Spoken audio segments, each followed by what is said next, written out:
ძალიან შეუტია ქოც ევროპამ და ძალიან შეუტია ქოცმე ევროპას. პუტინის დავალება წარმატებით სრულდება. საქართველო უბრუნდება თავის ბუნებრივ ადგილს, ივანაშვილისთვის ბუნებრივს, საბჭოთა სოციალისტური რესპუბლიკის როლს. ხო ყველაფერი საინტერესოა. ჩვენს თვალწინ იწერება ისტორია, მძიმე, მაგრამ ისტორია. სანქციებით, სვიფტიდან გათიშვებით, უვიზოს გაუქმებით, ყველაფრიდან მოკვეთით და მაინც ყველაზე საინტერესო შეიძლება არა ევროპული ლიდერების, არამედ ვიღაც ხობიგლეჯიაშვილების როლი იყოს. ისეთი ზარფოას რომ მისცეს მეორე ხარისხოვანი ჯამბაზის როლი ბორისის კარზე. რა ვქნა ბატონო ირაკლი, დამსახურებული პარლამენტარი კი ბრძანდებით, მაგრამ არის რაღაცები, რის გამოც პირველ კლასში მიბრუნება არ გაწყენდათ. ხო და მე ვეცდები თათარიახნად ავანაზღაურო თქვენი ინტელექტუალური დანაკლისი. რაისა კომუნისტკა არისუნებს რაისას გადაიცით გორბაჩოვს ვაფიცებ. უკვე მე რამდენად ამტკიცებთ, რომ რასა იოკნევიჩიანი კომუნისტია. თქვენ არის სასამართლო რომ იყოს ლიეტუვაში აქამდე ციხეში ამოგალპობდა ცილის წამებისთვის. აი მისი ბიოგრაფია. საგანგებო თქვენთვის და თქვენი ხაზეინისთვის რუსულადაც მოუძებდნენ და კომპარტიაზე ვერაფერი ვიპოვნენ. თქვენს ლეგიტიმურობას ვიცავ, ვერაფერი.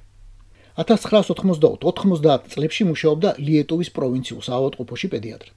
1988 წელს შევიდა საიუდისში და გახდა ადგილობრივი საბჭოს ხელმძღვანელი.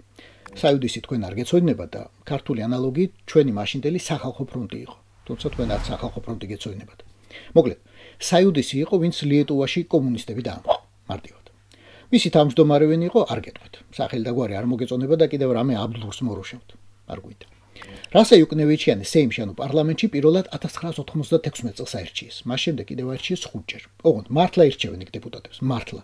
ხმას თუ არ მიიღე, პარლამენტის წევრი ვერ ხდები. თუმცა თქვენ ვერც მაგას ვერ გაიგებთ.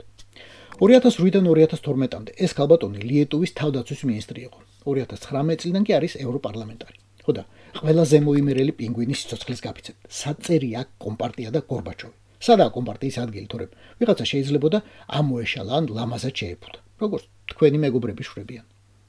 ამ გახსენებაზე მართალი კომუნისტები თუ გაინტერესებთ, მაგათაც მოგახსენებთ. აი მაგალითად ეს კაცი, რომელსაც 1984-დან 90-მდე ოფიციალურ ბიოგრაფიაში უწერია საქართველოს რაიონული, საქალაქო და ცენტრალური პარტიული ორგანიზაციები, ინსტრუქტორი.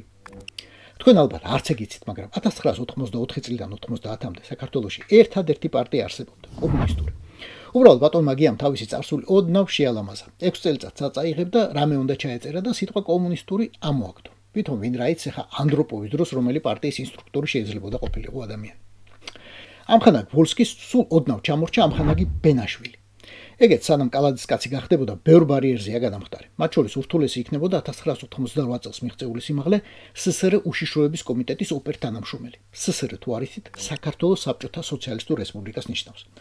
ცოტა შელამაზებით. უშიშროების კომიტეტი კი კგბ. ეგ ალბათ გაგიგიათ. კომუნისტები მხოლოდ ყველაზე დამსახურებულებსა და ერთგულებს იღებდნენ. სწორედ ასეთი იქნებოდა ამხანაგი ბენაშვილი. და ასეთი იქნებოდა ამხანაგი რამინა ბერაძე. ისევ პარლამენტის ვებგვერდს გაჩვენებ და გიკითხავთ. 1985-91 წლები რაიკომის მდივანი. რაიკომი იცით, რაიონული კომიტეტი. რისი საბჭოთა კავშირის კომუნისტური პარტიის.